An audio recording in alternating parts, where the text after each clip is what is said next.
Perkenalkan, nama saya Dian Septianingrum. Kalau di lingkungan kampus sih biasa saya dipanggil Septi. Saya jurusan program studi manajemen. Saya angkatan tahun 2019.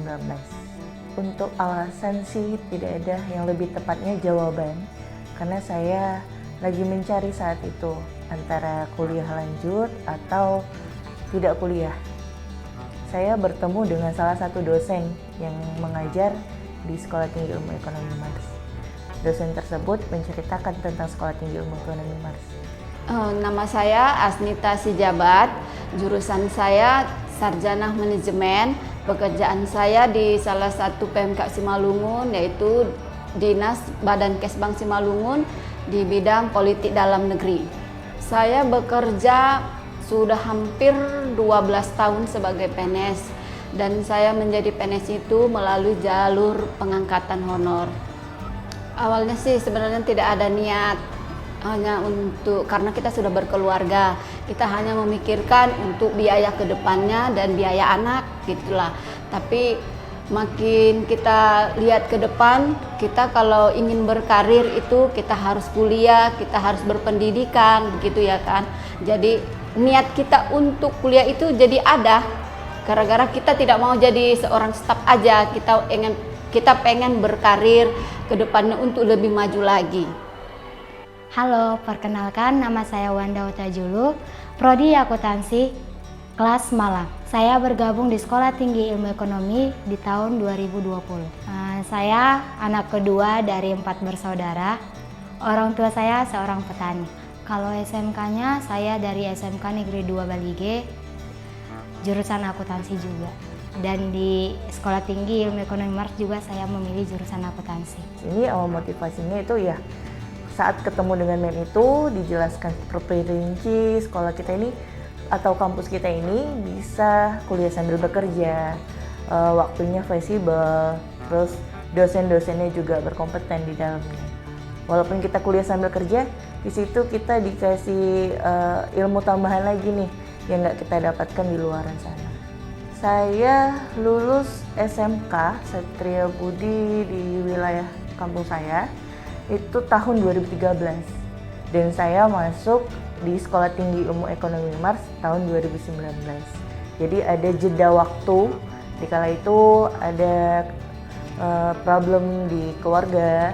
Jadi saya memilih, saya membantu orang tua saya bekerja dan membantu orang tua saya untuk meningkatkan perekonomian kami. Tapi tetap ibu saya tetap memberi support saya, jangan patah semangat. Jika kamu punya niatan untuk melanjut sekolah, lanjutkan. Tapi saya situ dilema karena usia saya saat itu di antara teman-teman saya yang mereka sudah bekerja, sudah lulus kuliah, sudah ditempatkan di kantor-kantor di luar sana. Saya merasa minder saat itu. Tapi tetap ada dorongan dari ibu saya yang tetap saya ingat. Apapun batasan usia kamu, ketika kamu ingin berniatan untuk melanjutkan pendidikan, lanjutkan. Karena mengecam dunia pendidikan ini tidak ada batasan umur atau batasan usia. Itu yang tetap saya ingat sampai sekarang. Niat kita itu sebelum tahun 2020 sebenarnya ada, tapi begitu banyaklah pergumulan yang dihadapi sampai berpikir kalau hanya untuk memikirkan masa depan tidak, itu bukan kita jadi untuk manusia yang maju, tapi kita kesampingkan aja lah masalah kan kayak gitu kan. Jadi kita fokus untuk kuliah aja biar kita dapat berkarir, kita dapat berjabatan dan kita lebih maju lagi. Salah satunya sih saya ingin mengangkat derajat orang tua saya yang dimana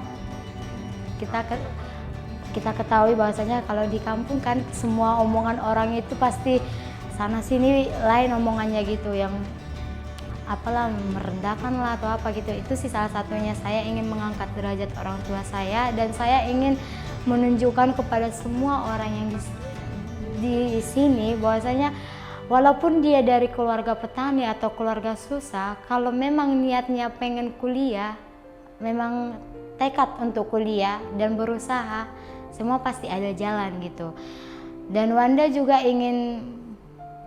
tidak ingin merasakan seperti apa yang dirasakan oleh orang tua saya, yaitu bersusah payah atau bahkan pagi terbit matahari jam 5 pagi udah ke sawah, jam 6 sore udah pulang dari sawah, tinggal istirahat. Saya ingin merasakan pekerjaan yang lebih yang lebih bagusnya lagi gitu.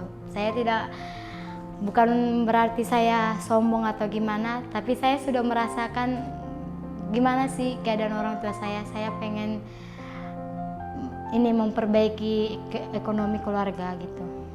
Pernah, itu waktu itu saya ingat banget ketika masa-masanya COVID di tahun 2020 akhir atau di 2021 awal. Di situ saya terkena PHK besar-besaran dari perusahaan saya. Saya bingung nih ketika UKT sudah mau harus dibayar. Di situ saya harus nggak punya penghasilan dari mana-mana. Jadi saya berpikir kayaknya udah nggak bisa ngelanjut nih. Saat itu saya masih di semester 5. Saya semester 5 saat itu. Jadi alhamdulillahnya kampus kita ini atau Sekolah Tinggi Ilmu Ekonomi Mars ini membuka atau mentransparkan bahwasannya kita dapat bantuan dari pemerintah, bantuan UKT selama 1 semester. Di situ saya alhamdulillah ya Allah, saya masih bisa melanjut untuk ke semester 6. Jadi kelang dari itu beberapa bulan saya dapat kerjaan dan saya mulailah mencari-cari pundi-pundi untuk membayar UKT saya. Walaupun ya kuliah sambil kerja itu ya nggak semenyenangkan itu, pasti capek. Tapi saya tetap harus bersyukur karena di luar sana banyak orang-orang yang tidak kuat ketika menghadapi apa yang saya hadapi. Yang menjadi tantangan bagi Wanda sendiri, bagi saya sendiri yaitu melawan rasa ngantuk atau melawan rasa capek di saat kita dalam perkuliahan dan mengerjakan tugas gitu, yang dimana pagi harus kerja, pagi jam 3 pulang kerja, jam 5 sore nanti udah masuk kuliah sampai dengan jam 11 malam. Terus dari jam 11 malam kalau ada tugas-tugas ngerjain tugas lagi gitu. Itu sih menahan rasa ngantuknya gitu. Itu salah satunya untuk bagi eksternal. Terus yang kedua tantangannya yaitu di bagian ekonomi lah. Tapi dengan adanya bantuan pemerintah itu teratasi gitu, dan dengan Wanda bekerja sambil kuliah itu juga untuk biaya bisa diatasi gitu. Ya lebih ringan lah, yang karena kuliah sambil kerja terus dapat bantuan dari pemerintah lagi melalui program KIP kuliah, yang dimana Wanda tidak memikirkan lagi mengenai uang kuliah gitu, karena sudah ada bantuan dari pemerintah.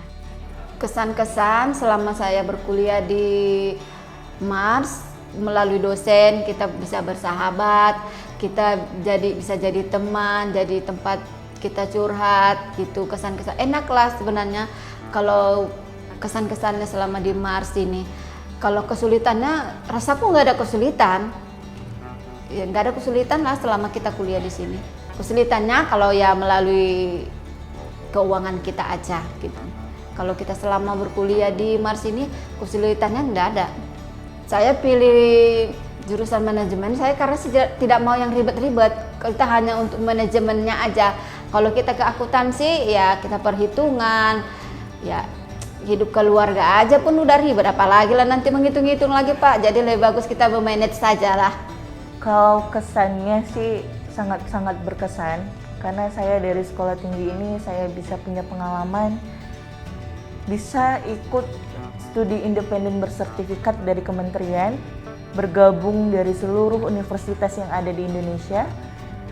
Yang saat itu perusahaan yang saya ikutin bergerak di bidang IT, ilmu teknologi.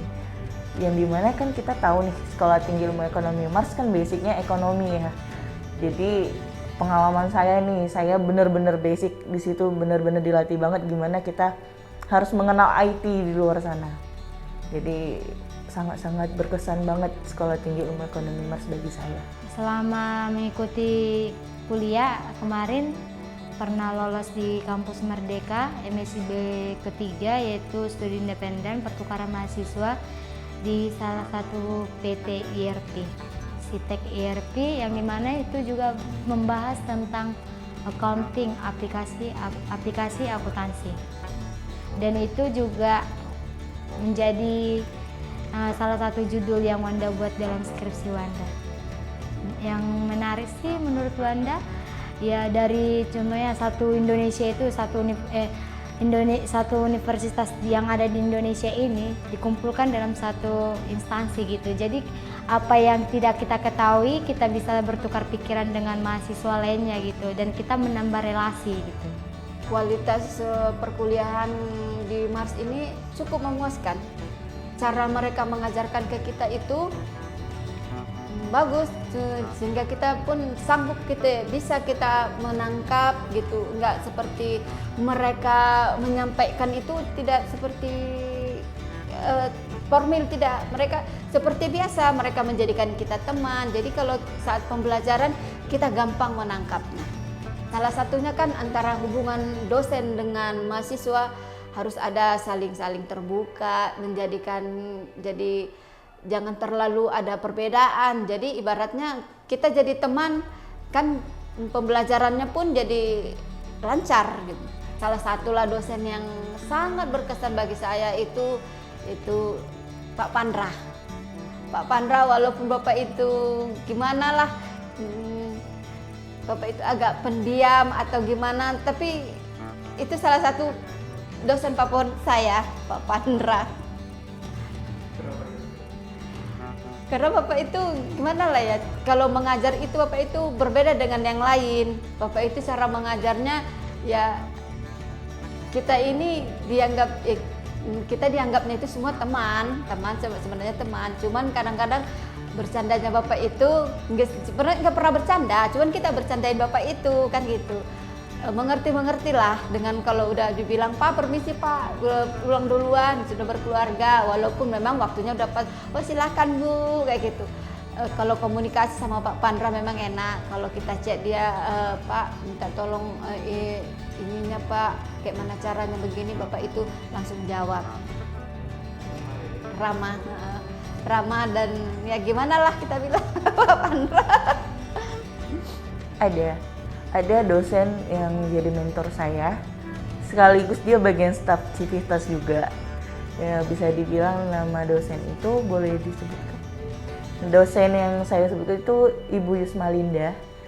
Menjadi motivator saya, menjadi pembimbing saya, menjadi arahan bagi saya. Mungkin nggak saya aja sih, semua mahasiswa mungkin dapat arahan dari beliau gitu. Cuman berkesannya ke saya itu, kamu sudah memilih jurusan ini. Dari awal kan kita sudah mulai berdaftar nih, kita memilih jurusan manajemen. Dan lama-kelamaan kok mungkin agak dilema nih. Aduh kayaknya aku basicnya nih di akuntansi, nggak di manajemen. Cuman tetap kembali lagi. Oke, mau dimanapun kamu melakukan apapun, kalau memang jurusannya manajemen, ya kamu bakal belajar kok tentang akuntansi. Di akuntansi juga begitu. Kamu akan belajar kok tentang manajemen. Cuman bagaimana kamu memfokuskan dalam satu jurusan.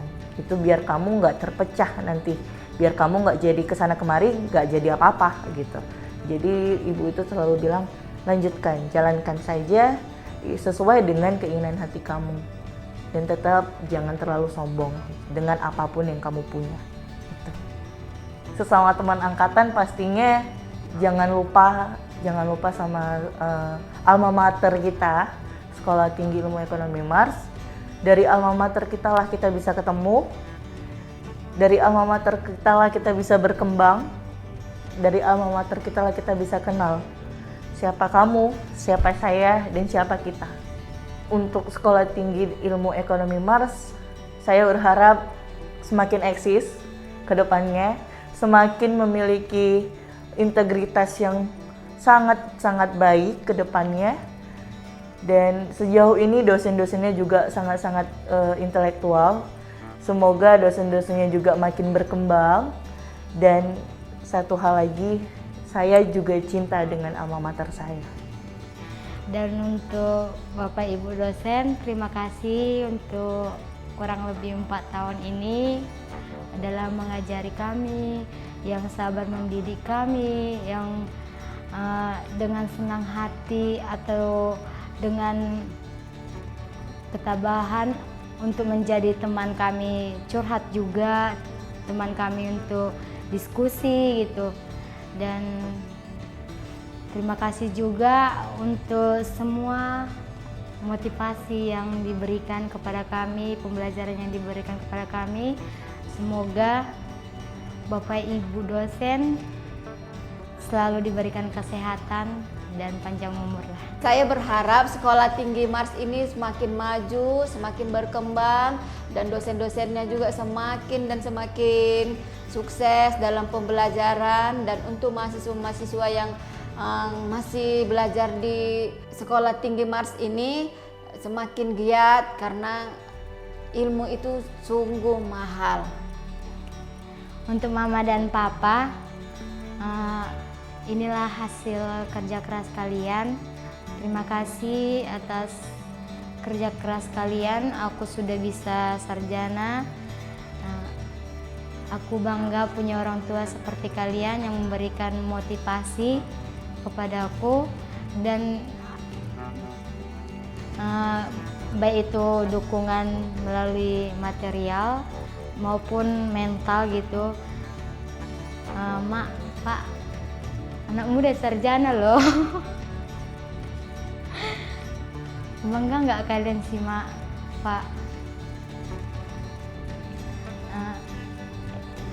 Semoga ini jadi kado yang terindah untuk Mama dan Papa. Maaf ya, Mak, Pak, aku kadang sibuk sama waktuku sendiri. Kadang juga aku ngambekan gitu, apalagi kalau pas banyak tugas, banyak kerjaan gitu. Aku sering marah atau suaraku kuat gitu. Aku minta maaf gitu. Hanya inilah kado yang aku kasih sama orang Mama sama Bapak. I love you. Udah.